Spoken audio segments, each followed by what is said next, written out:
All right, I'm just going to read something. It's 1 page long. It's from the book Fear by OSHO.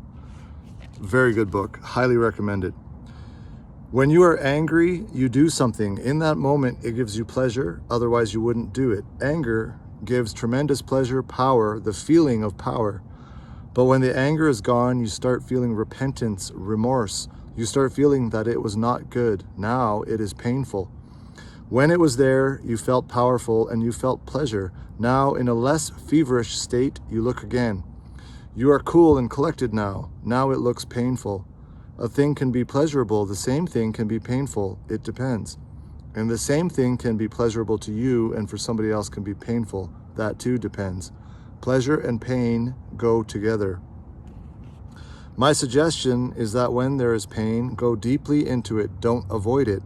Let it be so. Be open to it. Become as sensitive as possible. Let the pain and its arrow penetrate you to your very core. Suffer it. And when the pleasure comes, let that too move you to your innermost core. Dance it. When there is pain, be with pain. And when there is pleasure, be with pleasure. Become so totally sensitive that each moment of pain and pleasure is a great adventure. If you can do this, you will understand that pain too is beautiful. It is as beautiful as pleasure. It also brings sirens in the background. Obviously, I'm not as much in nature as I would like, but it's still nice to have trees and sunlight and fresh air. It also brings a sharpness to your being. It also brings awareness to your being, sometimes even more than pleasure.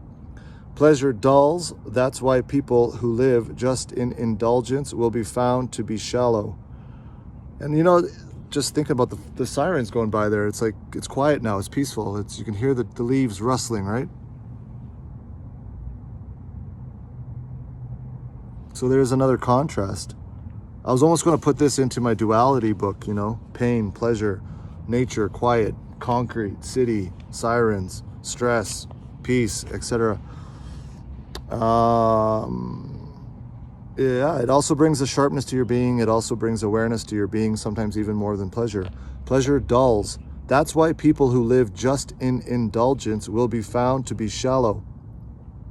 You will not see any depth in them. They have not known pain at all. They have lived only on the surface, moving from one pleasure to another. The playboys, they don't know what pain is. Pain can become a very creative energy. It can become meditation. It can become awareness. Whatsoever existence gives you, try to find a way to use it in such a way that it becomes a creative growth situation for you. That's incredibly important. When pain is there, use it as awareness, as meditation, as a sharpening of the soul. And when pleasure is there, then use it as a drowning, as a forgetfulness. Pleasure is a sort of oblivion, a forgetfulness. Pain is a remembrance. You cannot forget pain.